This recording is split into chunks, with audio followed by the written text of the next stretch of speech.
Hey guys, hope you're having a good weekend. So, I wanted to talk about a story about a 10-year-old little boy who was missing for months and was never reported missing. He is believed to have passed away in December 2022, and his body was not located until July 2023. This happened in Illinois, and it's a bizarre story. Like, it's very strange because the mother did not report him. She concealed his death until other people in her life got suspicious about some things they were hearing and about his disappearance, and they contacted authorities multiple different times to tell them what they knew. One was her hairdresser, the mom's hairdresser. And the mom told this story twice, but she referred to it as a friend, her friend's child. This happened to her friend's child. But the way the hairdresser was just very suspicious of it, and how she, just like the way she was saying it, and basically she even told her, like, well, is your friend gonna call the cops because I don't, the child's missing. And then eventually she then told her that the friend's child, what had actually happened was that he was shot in the head, and her friend did not want to get in trouble for it, so she concealed it. So again, the hairdresser was like, well, did you call 911? Because this is a child. And if this really happened, you can't just not say anything. So she said, no, I'm not getting in her business. Like, I'm not gonna, get involved in all that. So it was bothering the hairdresser. And thankfully, she did decide finally to come forward, just because, it bothered her. She didn't see anything in the news about it. She was hoping that she would see something in the news to be like, oh, okay, well, then they know. But she never did.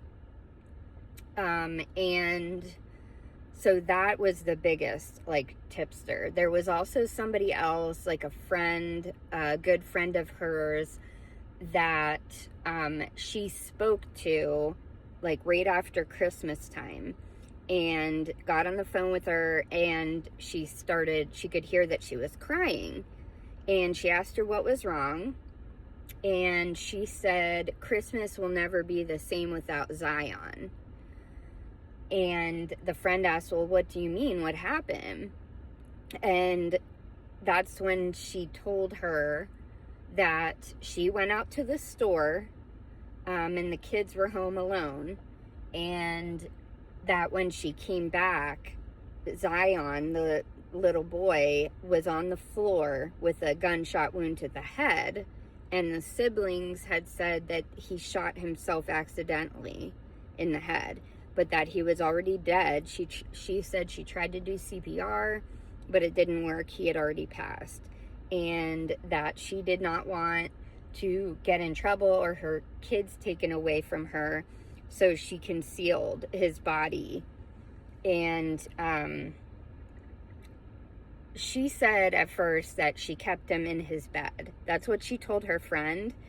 And the father of the child also claims that. However, at some point, if that was true, at some point, he did wind up in a trash can. That is where police ultimately found his body.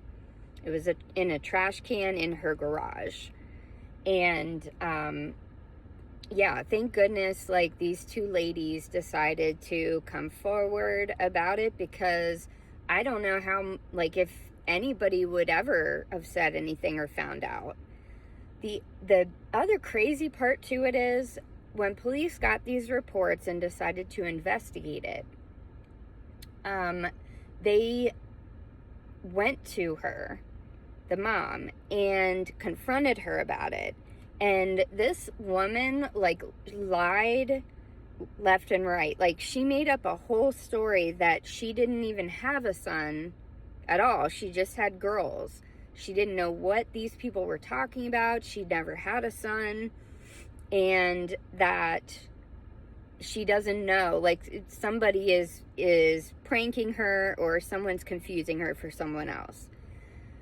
So when that story didn't work, when police pushed further, she, after a good while of talking, like hours, she then says, okay, I because I guess somebody had seen Zion's name on paperwork in her house or in her jacket at some point.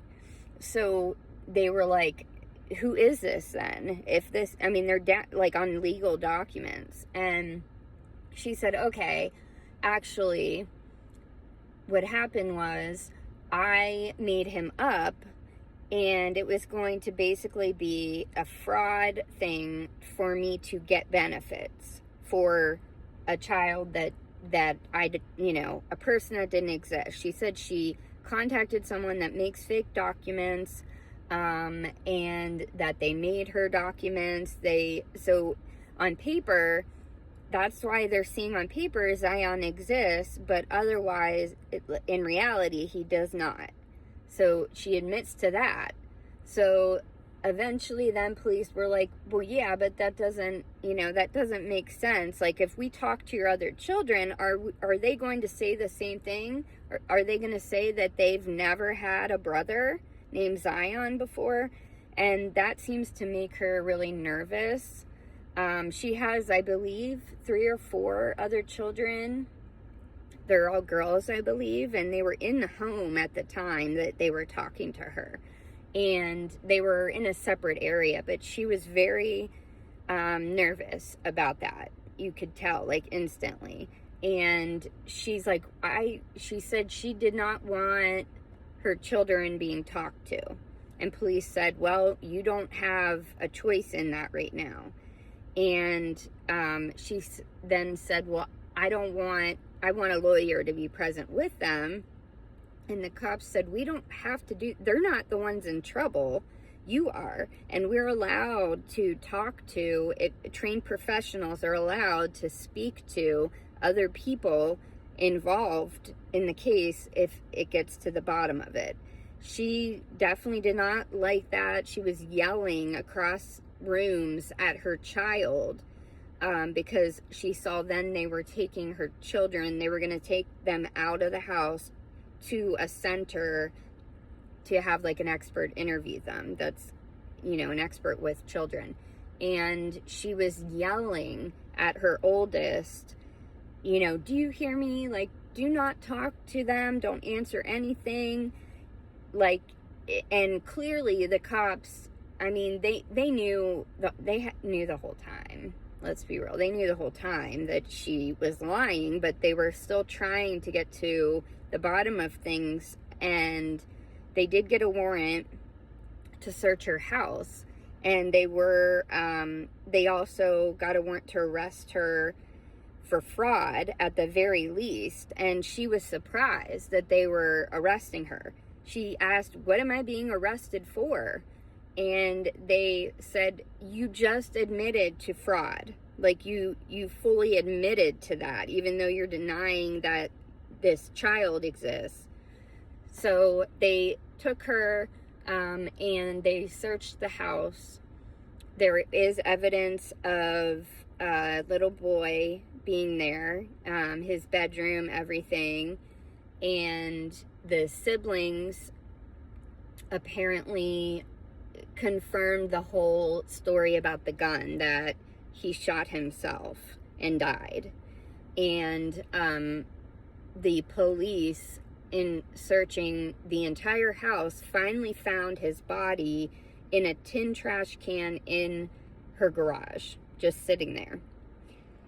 And it's like the craziest thing. And it looked like he was burnt to some degree, so they're thinking that she tried to burn him. And she's she's trying to play all this off like she didn't want to get in trouble, but the fact that like you can put your dead child in a trash can and try to burn him, like, does not line up with that for me. Like, it just doesn't, I don't know, just very, very strange case. Like, I just could not believe the lengths this lady went to hide this. And it's just, it was a mess. But I don't know if you guys have heard about that already. Like I said, it was from 2022 to 2023, but I had just seen, you know, the footage of it and read more about it and things like that now that it's been a little while. So I